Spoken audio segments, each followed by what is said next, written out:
की शुरुआत होती है टेररिस्ट के एक ग्रुप को दिखाते हुए, जिन्होंने बहुत सारे बच्चों को अगवा किया होता है। इस ग्रुप को चलाने वाले दो मेन लोग थे, जिनमें एक डॉक्टर थी जिसका नाम बीक था और उसके साथ उसका साथी। तभी इनके ग्रुप से एक 7 साल की बच्ची भाग जाती है। वो जंगलों की तरफ गई थी। ये लोग उसे बहुत तलाशते हैं पर वो इन्हें कहीं भी नहीं मिलती। वो बच्ची क्योंकि काफी जख्मी थी तो ये लोग ये सोच लेते हैं कि वो मर चुकी होगी, क्योंकि भला इतनी छोटी बच्ची इतना सारा जख्मी होने के साथ जिंदा कैसे रह सकती। खेत का मालिक अगली सुबह जब वहाँ आता है तो उस बच्ची को देख लेता है। उसे जख्मी देखकर वो उसे उठाकर अपने घर ले आती है और डॉक्टर से उसका इलाज करवाती है। डॉक्टरों ने बताती है कि ये ठीक है, इसकी हालत इतनी खराब नहीं है, तो बहुत जल्दी होश में आ जाएगी। तब ये सीन यहाँ से शिफ्ट होकर आता है 10 साल के बाद, जहाँ हम एक लड़की को देखते हैं जिसका नाम जायुन था। वो थोड़ी शरारती थी। एक दुकान से वो बहुत सारी बोरियां उठाकर अपने साथ ले जाती है। दुकान के मालिक को बताए बगैर तो वो चालाक भी थी और समझदार भी, यहाँ तक कि बगैर लाइसेंस के वो गाड़ी चलाती थी। ये लड़की और कोई नहीं बल्कि शुरुआत वाली बच्ची है। खेतों के इस मालिक ने उसे गोद ले लिया था और अपनी बेटी उसको समझ लिया था। पढ़ाई में अच्छी होने के साथ साथ वो अपने डैड के साथ भी काम करवाती थी। अक्सर उसे सिर दर्द के दौरे पड़ा करती थी, जिस दौरान उसे अपनी माजी की बातें, अपने गुजरे हुए वक्त की बातें याद आने लगती है। गुजरी हुई यादें इतनी भयानक होती थी कि उसका सर फटने वाला हो जाता था।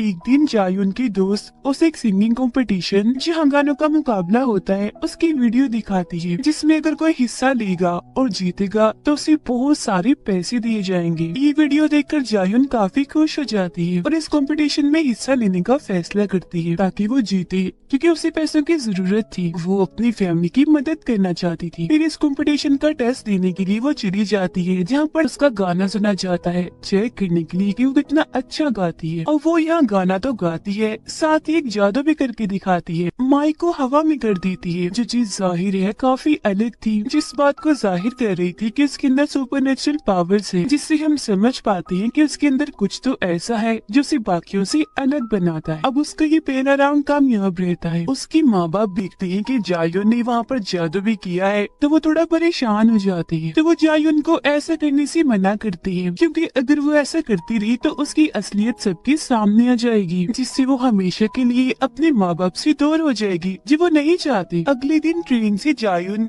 सिंगिंग स्टूडियो जा रही होती है, क्योंकि अगले राउंड के लिए उसे बुलाया गया था। तभी उसकी सीट के सामने बैठा हुआ इंसान जिसका नाम नोबल मैन था उससे बात करने की कोशिश करता है। कहता है कि मैं तुम्हें जानता हूँ, और फिर थप्पड़ का इशारा करके वो उसे उसका गुजरा हुआ वक्त याद दिलाने की कोशिश करता है और कहता है कि 10 साल पहले जो हादसा तुम्हारे साथ हुआ था उसमें मैं भी शामिल था। मगर अभी भी जायुन को कुछ याद नहीं आता, जिसके बाद नोबलमैन वहाँ से उठकर उस ट्रेन के दूसरे डब्बे में जाने लगता है, जहाँ तभी उसकी टक्कर एक आदमी से हो जाती है। वो इतना सर फिरा था कि उसे गुस्सा आ गया था और उस आदमी पर उसने हमला कर दिया था। वो उसे इतना मारता है कि अधमरा कर देता है और फिर उठाकर उसे चलते हुए ट्रेन से ही बाहर फेंक देता है। अब ये सीन देखकर हम समझ जाते हैं कि वो सीधा तो नहीं है, बल्कि उसकी मासूम से दिखने वाले चेहरे के पीछे एक खतरनाक रूप छुपा हुआ है। फिर जायुन स्टूडियो पहुँचती है। इस राउंड को भी वो जीत कर अगले राउंड के लिए चुन ली जाती है। खुशी खुशी जब वो भागती हुई आ रही थी तो तभी उसकी तबीयत खराब होने लगती है। उसकी नाक और मुंह से खून आने लगता है और इसी के साथ उसे दोबारा से सर दर्द के दौरे पड़ने लगते हैं। जहाँ वो थोड़ा नॉर्मल होकर वॉशरूम से बाहर आती है, उसकी दोस्त उसे लेकर बाहर सड़क पर आ जाती है। वो भी गाड़ी के आने का इंतजार कर ही रही थी कि तभी उनके सामने 2 काले रंग की गाड़ियाँ आ जाती हैं। एक गाड़ी में से डॉक्टर बी का साथी निकल कर आता है, जो जायुन को लिफ्ट देने के लिए कहता है और उसका असली मकसद उसको अगवा करने का था। लेकिन तब इधर उनकी गाड़ी आ जाती है। तब जायुन और उसकी दोस्त उन दोनों को नजरअंदाज करके अपनी गाड़ी में जाकर बैठ जाती है। जब जायुन टीवी पर आई थी तो पूरे ही मुल्क में मशहूर हो गई थी। उसके गाने वाली वीडियो डॉक्टर बीक और उसके साथी के पास भी गया था, तो वो समझ गई कि यही वो लड़की है जो 10 साल पहले उनकी कैद से भाग गई थी। अब जायुन को हम बस स्टैंड पर देखते हैं, जो बस के आने का इंतजार कर रही थी। जहाँ तभी नोबलमैन की गाड़ी उसके पास आकर रुकती है। वो भी उसे लिफ्ट देने की बात करता है, लेकिन जब वो इनकार करती है तो नोबलमैन कहता है कि जरा अपनी फैमिली का सोचो, अगर तुम ना मानी तो उनकी जान को भी खतरा हो सकता है। ये सुनकर वो काफी घबरा गई थी। फौरन अपने घर के लिए भागने लगती है। घर पहुंचकर जब वो अपने माँ बाप को सही सलामत देखती है तो उसकी जान में जान आती है। इसी रात जब उसकी पूरी फैमिली सो रही थी तो तभी जायुन अपना सर पकड़ के रोने लगती है। उसकी दोस्त भी आज उसके घर पर थी तो वॉशरूम वॉशरूम के लिए जाने लगती है। अब जायुन को बाहर से किसी की आवाज आने लगती है। वो घबराते हुए उठकर बैठ जाती है। वो जैसे बाहर आती है तो एक आदमी उस पर गन तान देता है और एक आदमी ने उसके दोस्त की गर्दन पर भी चाकू रखा हुआ था। 3 लोगों का लीडर उनके सामने आता है जो डॉक्टर बी का साथी था और वो जायुन को अगवा करने आया था। वो लोग उसे अपने साथ चलने के लिए कह रहे थे कि तभी जायुन को दोबारा से सर दर्द का दौरा पड़ने लगता है, मगर जब एक आदमी जबरदस्ती उसे वहाँ से ले जाने की कोशिश करता है तो एकदम गुस्से से जायुन लाल हो जाती है। उस आदमी को वो जोर से मारती है और उसे गन छीनकर बाकी लोगों को भी उड़ा देती है। अब उसे यकीन नहीं आ रहा था खुद पर कि नॉर्मल होने के बावजूद भी मैंने ऐसा कैसे कर लिया। तभी यहाँ नोबलमैन और उसके साथी आ जाते हैं। वो उससे कहते हैं, मैंने तुम्हें कहा था ना कि मैं तुम्हें जानता हूँ, तुम इंसानों की तरह नॉर्मल नहीं हो बल्कि सबसे हट कर हो। यही वजह है कि मैं और वो लोग तुम्हारे पीछे पड़े हुए थे। अगर तुम मेरे साथ चली तो तुम्हारा ही फायदा है, तुम्हारी याददाश्त भी वापिस आ जाएगी। जायुन चलने के लिए मान जाती है। वो उसे अपने साथ गाड़ी में बिठाकर एक रिसर्च लैब में लाते है जहाँ उसकी मुलाकात होती है डॉक्टर बीक से। डॉक्टर बीक जैसे जायुन को देखती है काफी खुश हो जाती है और कहती है कि मुझे लगा था तुम मर गई हो, लेकिन जब तुमने टीवी पर आकर वो जादू किया तो मुझे यकीन आ गया कि तुम वही हो और मेरी हिम्मत जो खत्म हो गई थी दोबारा से लौट आई। अभी भी उसे कुछ याद नहीं आ रहा था और उसके नाक और मुंह से फिर से खून आने लगता है। डॉक्टर बीक जो दूसरे कमरे में बैठकर उससे बातें कर रही थी हंसने लगती है और अपने डॉक्टर को उसे इंजेक्शन लगाने का कहती है। तब वो ऐसे ही करता है और उसे इंजेक्शन लगा देता है। यह डॉक्टर भी उसे बताती है कि असल में तुम इंसान के रूप में विच हो, चुड़ैल हो और अब तुम्हें सब याद आ जाएगा। तुम्हें अपने गुजरे हुए वक्त और अपनी शक्तियों के बारे में भी पता चल जाएगा, इन्हें सुपर नेचुरल पावर्स के बारे में। लेकिन हाँ, हम ये इंजेक्शन तुम्हें हर रोज नहीं देंगे, तो इसीलिए तुम्हारी नाक और मुंह से खून निकलता रहेगा, इसमें घबराओ मत। अब डॉक्टर बी का मकसद ये था कि वो इंजेक्शन लगाकर उसको अपने लिए इस्तेमाल करे। लेकिन अब कहानी यहाँ पर एक बड़ा ही अलग मोड़ लेती है। जायुन अचानक ही मुस्कुराने लगती है और कहती है कि तुम्हें क्या लगता है तुम मुझे यहाँ लाई हो? तो तुम गलत हो, क्योंकि मैं यहाँ खुद आना चाहती थी ताकि तुम मुझे ये इंजेक्शन लगा दो, क्योंकि इससे मेरी जिंदगी के कुछ और साल बढ़ गए। हालांकि एक बीमारी की वजह से मेरी कुछ दिन के बाद मौत हो जानी थी, लेकिन शुक्रिया तुमने मेरा ये काम आसान कर दिया। जिसके बाद वो बड़े ही खतरनाक अंदाज से उठती है और अपनी ताकतों से वहाँ पर मौजूद सारे ही डॉक्टर्स को मार डालती है। जिसके बाद वो बाहर आकर इस पूरे लैब के सारे ही लोगों को मारने लगती है। अब यहाँ मैं आपको बता दूं कि जायुन के अंदर ये ताकतें कैसी है, क्योंकि असल में वो सचमुच विच है, चुड़ैल है। जब भी तो वो इतनी छोटी सी उम्र में इनकी कैद से भाग गई थी, क्योंकि बचपन से उसके पास सुपरनेचुरल पावर्स थी और वो उस वक्त डॉक्टर बी की बहुत सारे लोगों को मारकर वहाँ से भाग गई थी। पूरी फिल्म में बस वो ड्रामा ही कर रही थी।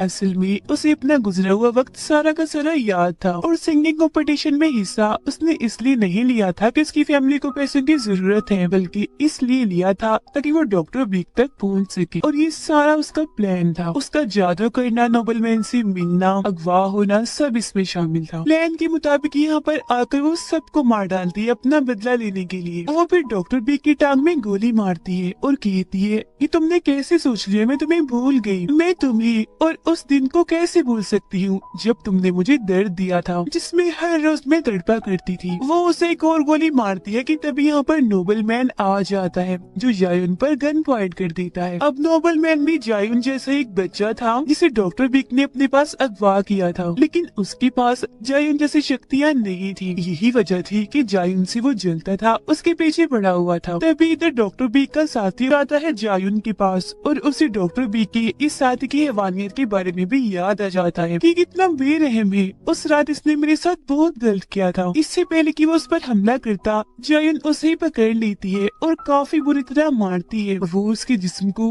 काफी मरोड़ती है, उसकी हड्डियां तोड़ देती है, जिससे आखिरकार उसकी मौत हो जाती है। अब सिर्फ 2 लोग बचते हैं, जायुन और नोबलमैन, जहाँ इनकी भी काफी जबरदस्त किस्म की लड़ाई होती है। दोनों एक दूसरे पर भारी पड़ रहे थे, लेकिन बाद में आखिरकार जायुन उसे मार डालती है। मरते मरते वो नोबलमैन से हेडक्वार्टर मेन ऑफिस के बारे में पूछती है, जहाँ जाकर वो अपनी बीमारी का इलाज ढूंढ सकती है। जब वो उसे बता देता है तो जायुन उसे मार डालती है। फिर वो जाती है हॉस्पिटल अपने माँ बाप के पास, क्योंकि उसकी मदर की तबीयत काफी खराब थी। अब यहाँ जायुन के डैड उसे एक और सच्चाई बताते हैं कि उस दिन जब तुम मुझे जख्मी मिली थी तो मैं जान गया था कि तुम एक विच हो, क्योंकि तुम्हारे वहाँ आते ही फार्म के बहुत सारे जानवर मर गए थे। हालांकि मैं तुम्हें दूर भेजना चाहता था, पर तुम्हारी मॉम के कहने पर हमने तुम्हें रखा और अपने बच्चों की तरह पाला। ये कहकर वो दुखी हो जाती है। जायुन भी जज्बाती हो गई थी। फिर वो कहती है कि डैड फिलहाल तो मैं यहाँ से जा रही हूँ, लेकिन हाँ मैं आपसे वादा करती हूँ कि वापस आकर जरूर मिलूंगी। इसके बाद वो हेडक्वार्टर मेन ऑफिस पहुँच गई थी। जो इस जगह को चला रही थी वो डॉक्टर बी की हमशक्ल जुड़वा बहन थी। जायुन की तबाहियों से वो डरी हुई थी,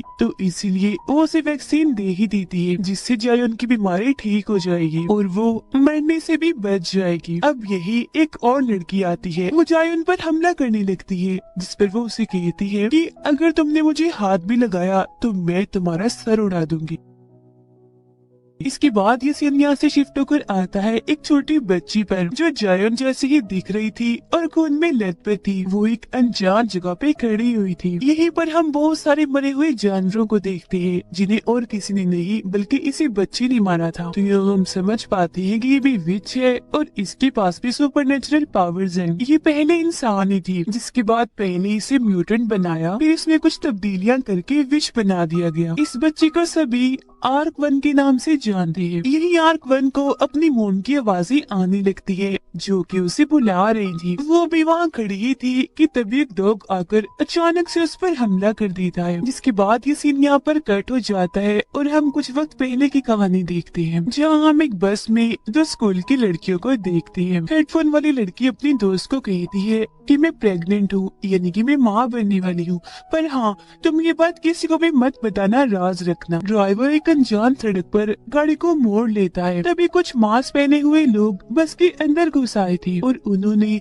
हर तरफ जहरीली गैस फैला दी थी, जिससे उस प्रेग्नेंट लड़की समेत सारे ही लोग बेहोश हो जाते हैं। मास्क पहने लोग उस लड़की को उठाकर अपने साथ ले जाते हैं और जब उसे होश आती है तो वो खुद को डॉक्टर बी के सामने पाती है। यहाँ पर खबरों में इस लड़की की बस के बारे में बताया जा रहा था कि बस एक खाई में गिर गई है, जिस वजह से इसमें मौजूद सारे के सारे लोग मारे गए हैं। ये देखकर उस लड़की को काफी दुख होता है। वो फिर डॉक्टर बेग से पूछती है कि आखिर मैं यहाँ पर क्यों हूँ और मैं माँ बनने वाली हूँ, तो प्लीज मुझे यहाँ से जाने दिया जाए। जो सुनकर डॉक्टर बेग कहती है कि हाँ मैं जानती हूँ तुम माँ बनने वाली हो, और वो भी एक नहीं 2 बच्चों की, यानी जुड़वा बच्चों की। और उन बच्चों को हम अपने एक्सपेरिमेंट के लिए, तजुर्बे के लिए इस्तेमाल करेंगे, ताकि उन जैसे और क्लोन्स डुप्लीकेट हम बना सके। जिस बात की उस लड़की को जरा भी समझ नहीं आती। जिसके बाद एक कहानी दोबारा से शिफ्ट होकर आती है प्रेजेंट टाइम में, मौजूदा वक्त में। यहाँ पर हम कुछ म्यूटेंट्स को देखते हैं जो काफी ताकतवर थे, क्योंकि उन्हें भी इंसानों से बदलकर म्यूटेंट्स बनाया गया था। ये सारे म्यूटेंट्स डॉक्टर बी के लैब में जाकर वहाँ पर सबको मार डालते हैं, क्योंकि यही उनका मिशन था। उनके जाने के बाद हम वहाँ एक लड़की को देखते हैं जो खून में लथपथ थी, लेकिन हैरत वो अभी भी जिंदा थी और आसानी से चल फिर भी पा रही थी। जैसे वो बाहर आती है उसके सर में जोर से दर्द होने लगता है। उसकी ताकतें इतनी ज्यादा बढ़ जाती है कि हम उसके आसपास सारी चीजों को हवा में उड़ते हुए देख पाते हैं। उसे अपनी मोम की आवाजें सुनाई दे रही थी, जो उसे अपने पास बुला रही थी। उसकी मॉम एक अनजान चेंबर में होती है, जिससे हम समझ पाते हैं कि ये लड़की और कोई नहीं बल्कि आर्क 1 है। उस वक्त वो बच्ची थी, पर आज प्रेजेंट टाइम में वो बड़ी हो गई है। अब आर्क 1 चलते चलते सड़क पर आ गई थी, जहाँ एक गाड़ी काफी स्पीड से उसके बहुत ही पास से होकर गुजरती है, पर वो उससे जरा भी नहीं डरती, इसीलिए वो गाड़ी आगे जाकर रुक जाती है। वो गाड़ी फिर दोबारा से पीछे आकर आर्क 1 के पास आके रुक जाती है। गाड़ी में बहुत सारे आदमी थे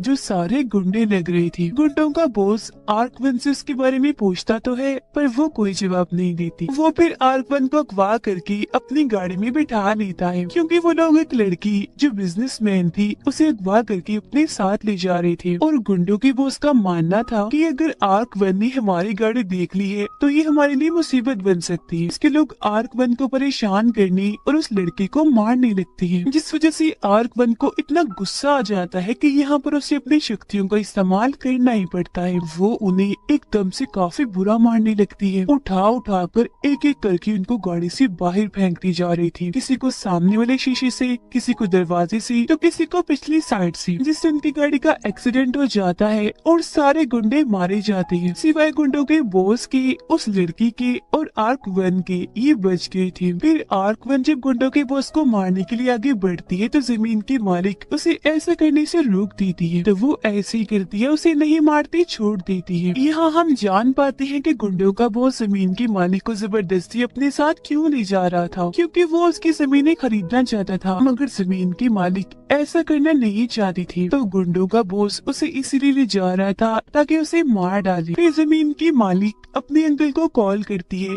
ताकि वो यहाँ पर आए और उसे अपने साथ ले जाए। फिर जैसे उसकी अंकल यहाँ पर आते हैं, आर्क वन को कुछ होने लगता है, उसकी तबीयत खराब हो गई थी, नाक और मुंह से खून आ रहा था, जिसके साथ ही वो बेहोश हो जाती है। इसी वजह से जमीन की मालिक आर्क वन को भी गाड़ी में डालकर अपने साथ ले जाती है। घर आकर हम देखते हैं कि उसकी अंकल एक डॉक्टर है, वो आर्क वन के जिस्म से सारी गोलियां निकाल तो देती है, पर हम ये देखकर काफी हैरान रह जाते हैं कि उसके सारे के सारे जख्म अपने आप ही ठीक हो रहे हैं। उसके अंकल को लगता है कि शायद मैं शराब के नशे में हूँ, तो इसीलिए मुझे ऐसा नजर आ रहा है, ये सिर्फ मेरा वहम है। इसके बाद हम एक सोल्जर, एक फौजी लड़की को देखते हैं जो खून में लथपथ थी और उसके पास बहुत सारी लाशें पड़ी हुई थी, क्योंकि उसने एक रिसर्च लैब में घुसकर बहुत सारे म्यूटेंट्स को मार दिया होता है। यहाँ सोल्जर लड़की के साथ उसका साथी भी था। उनकी बातों से हम समझ पाते हैं कि ये दोनों भी डॉक्टर बी के लिए ही काम करते हैं और डॉक्टर बी के ही कहने पर इन्होंने बहुत सारे म्यूटेंट्स को मार दिया है। इस सोल्जर लड़की को देखते ही जो अपने हाथों से ही अपने जिस्म में घुसी गोली को निकाल रही थी, उसका जिस्म अचानक ही बदलने लगता है, जिससे हम समझ पाते हैं कि वो खुद भी एक म्यूटेंट है, उसका साथी भी म्यूटेंट ही है। इसी वजह से उसके सारे जख्म अपने आप ही ठीक होते जा रहे थे।